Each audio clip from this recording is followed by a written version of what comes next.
A single folded dollar bill, worn soft as cloth from being handled, was sitting inside a child's sneaker when 8-year-old Emmanuel Osai arrived at the Family Feud studio in Burbank, California on February 7, 2020. He had been saving that dollar, and 2 others exactly like it, for 22 months. He had carried them in that sneaker, left foot, because he did not own a wallet, and because he had decided the shoe was the safest place he knew. Emmanuel was not there to play the game. He was there because his foster mother, Adeze Williams, had been selected to bring her family on the show, and Emmanuel had been placed with Adeze 11 months earlier, and this was the first time in his life he had ever been on an airplane.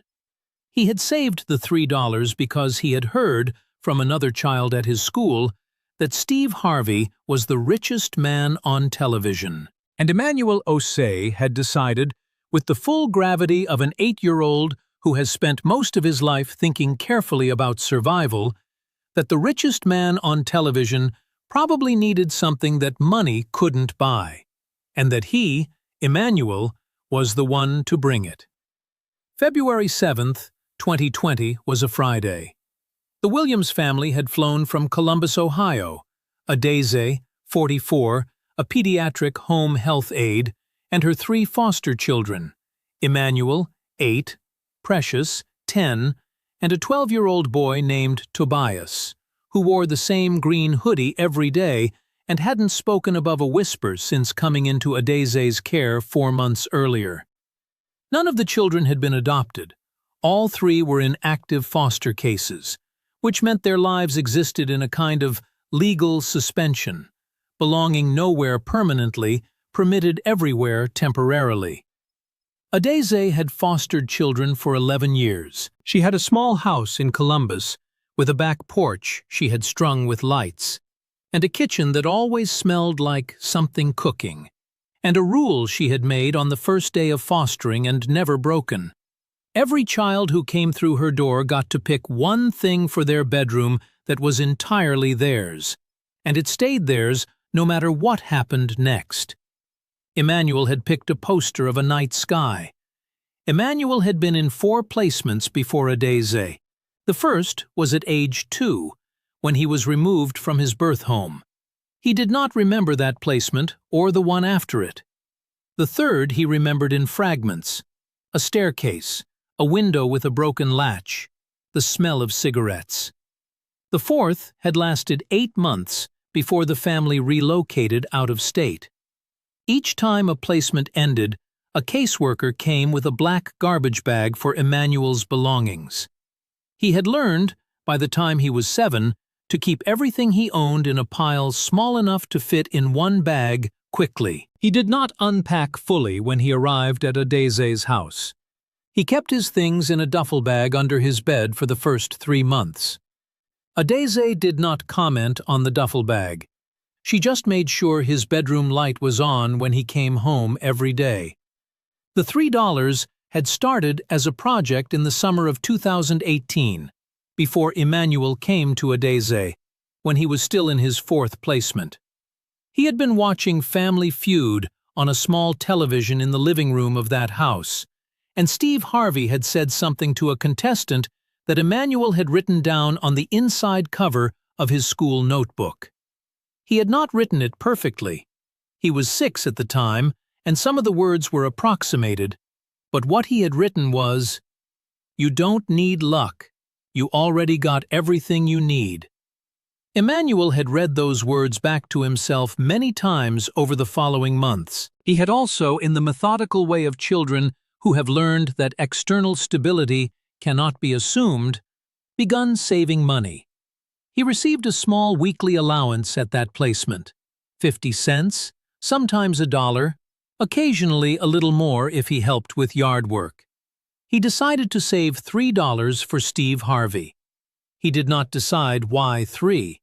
It was simply the number that felt right, the way certain numbers feel right to children because they carry a weight that grown-ups have forgotten how to feel. He carried those $3 through the end of that placement. He carried them in his duffel bag, in a folded piece of paper, when the caseworker came with the garbage bag. He carried them to Adese's house and transferred them to the sneaker within the first week. He told no one about them. Not Precious, not Tobias, not Adese.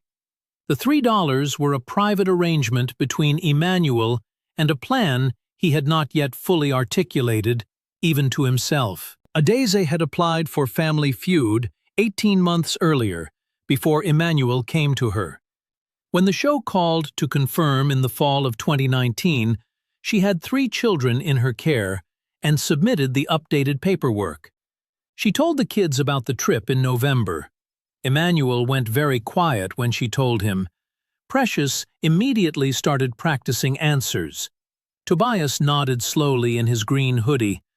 That night, after the others were in bed, Emmanuel went to his sneaker and checked on the $3. They were still there, soft and folded. He put them back. And that wasn't even the part that made Steve cry. What made Steve cry came from what Emmanuel had done with the 3 months between November and February. He had decided that giving Steve Harvey 3 crumpled dollar bills was not enough on its own. He had also written him a letter. Emmanuel was not a strong writer. He received extra support in school for reading and language, and the letter took him 11 drafts, all of which Adese found later in the recycling bin, each one crossed out and started again. The final letter was written on a piece of yellow legal paper that Adese used for grocery lists. It was 14 lines long, printed in large, careful letters, and it contained one sentence that his teacher at school had helped him spell correctly after he brought her the 12th draft. "I have been saving this for you because you helped me when you didn't know I needed help. And I think that is the best kind of helping there is." He sealed the letter inside an envelope he had taken from Adese's desk drawer. He wrote "Steve" on the outside in marker. He put the envelope and the $3 together in the sneaker. The morning of February 7th, before the family left for the airport, Adese was in the kitchen packing snacks for the flight. She heard Emmanuel's footsteps come down the hallway and stop. She turned around.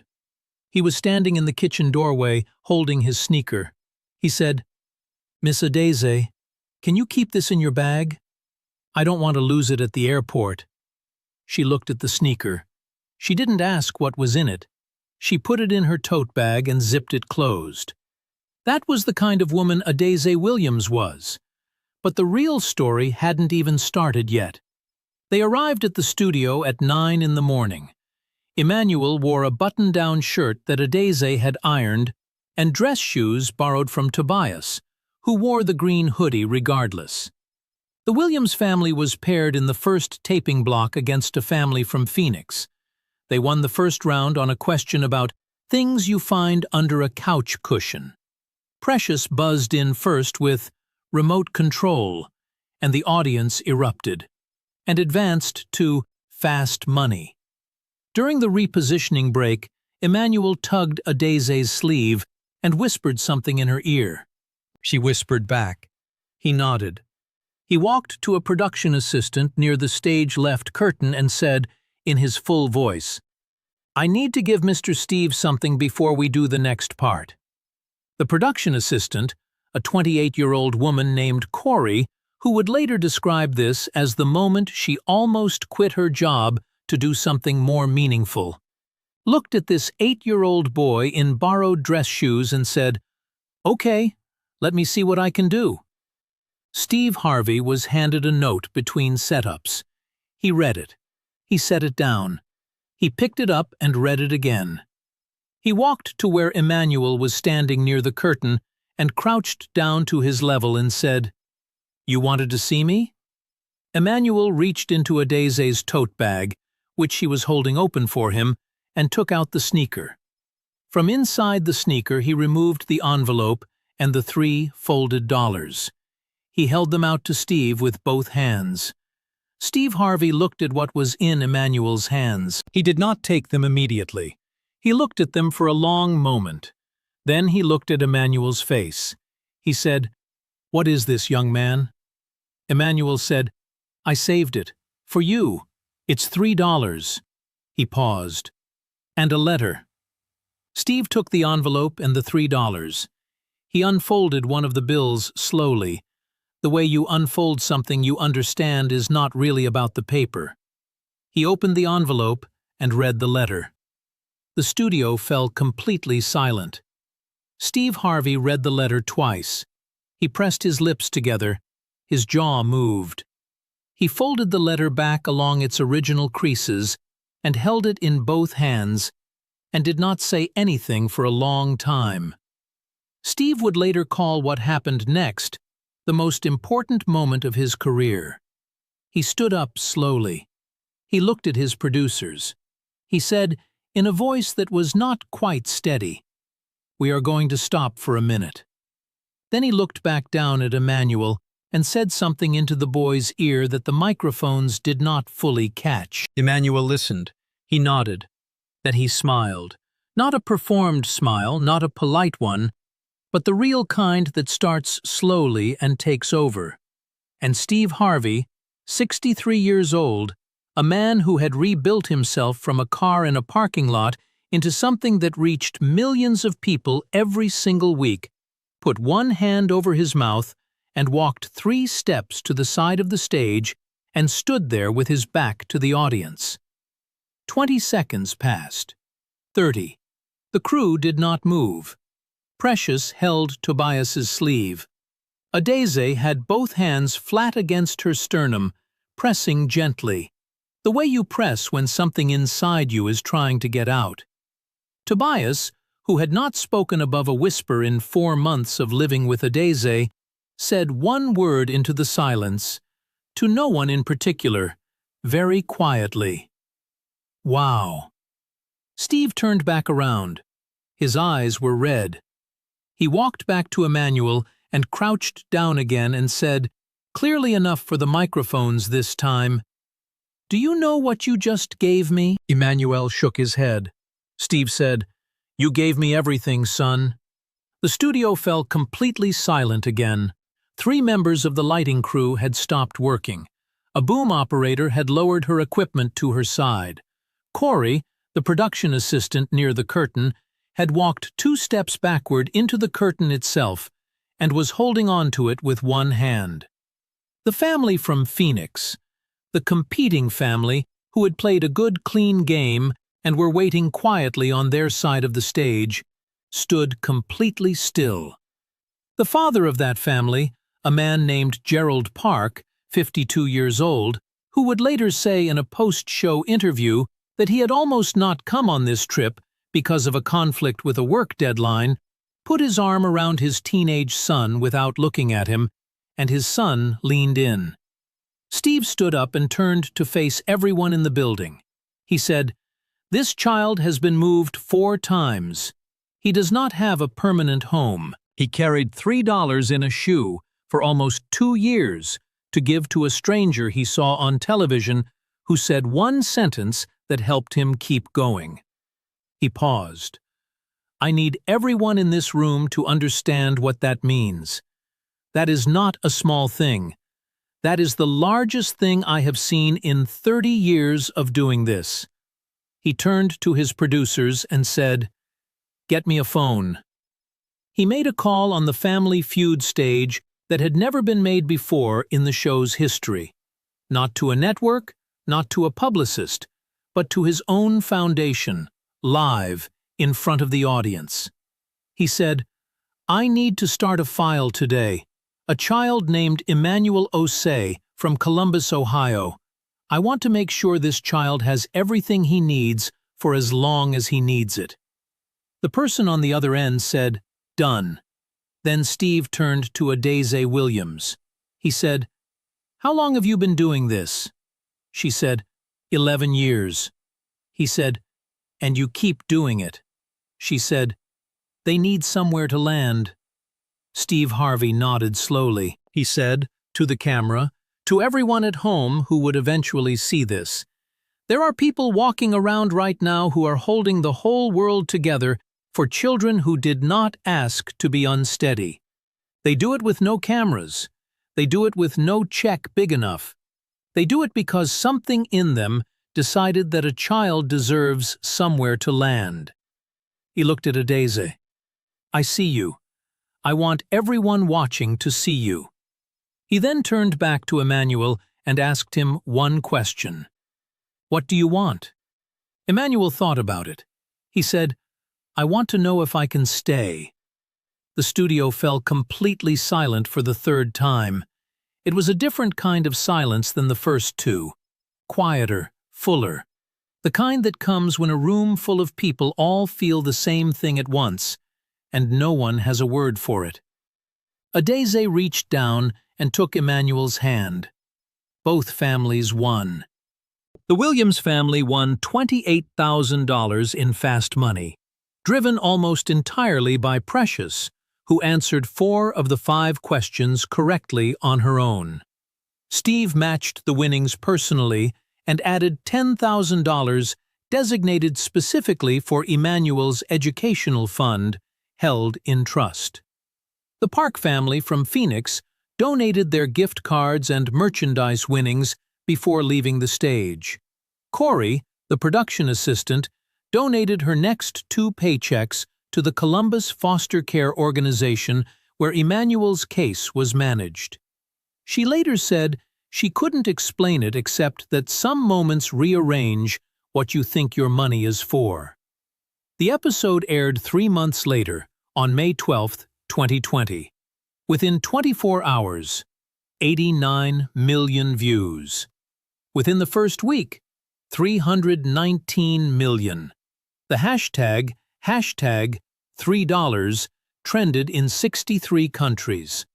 A foster care advocacy coalition in 12 states used the clip in their recruitment campaigns for foster parents. Applications to foster in Franklin County, Ohio, Emmanuel's county, increased by 340% in the following 6 weeks.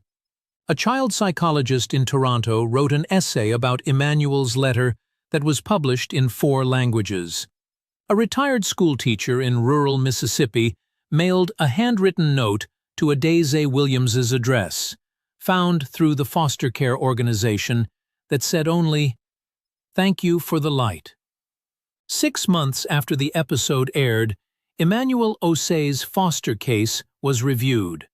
Adeze Williams had filed for adoption. The process took 14 months. 14 months of paperwork and hearings and a legal system that moves slowly even when the answer is obvious. On April 3, 2021, a judge in Franklin County signed the finalization order. Adeze Williams became Emmanuel's mother. Precious had made a cake. Tobias, who by this point had been speaking in full sentences for 7 months, made a card that said on the front, "You're stuck with us now." Emmanuel laughed so hard at the card that he couldn't stop for a full minute. The night of the finalization, Emmanuel moved his duffel bag out from under the bed. He unpacked everything. He put his clothes in the dresser. He put his school notebooks on the shelf. He put the poster of the night sky flat against the wall and pressed it smooth with both hands. He was 9 years old. He had been waiting to do that for 2 years. Steve Harvey established the $3 Foundation 4 months after the episode aired, named for the 3 folded bills Emmanuel had carried in his sneaker. The foundation's mission was 2-part: provide emergency support funds for foster families taking in children with complex needs, and create educational trusts for children aging out of foster care without a permanent placement.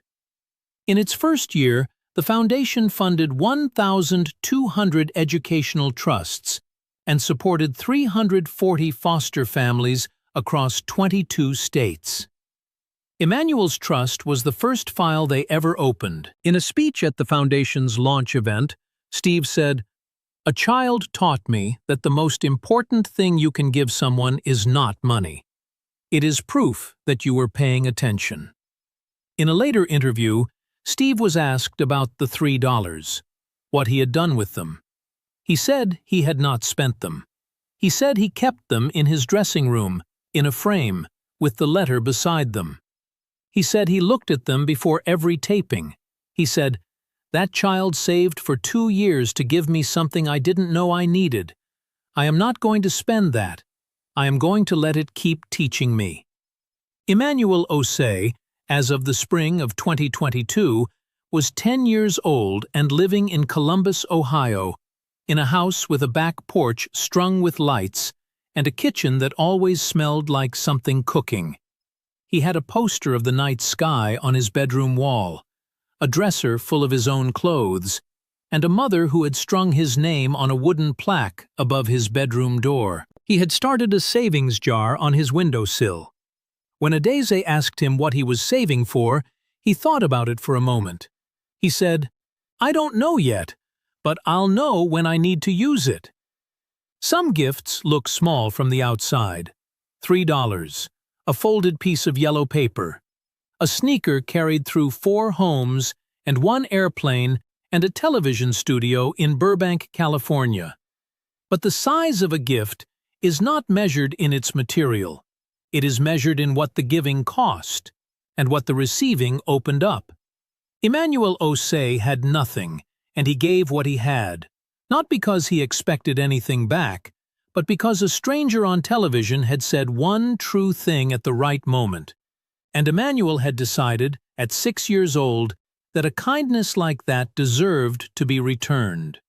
That is not a small calculation. That is the largest one a person can make. If that moved you, share it right now with someone who needs to remember that small things matter. Subscribe and turn on notifications, because every week we go looking for the stories that remind us what human beings are actually capable of.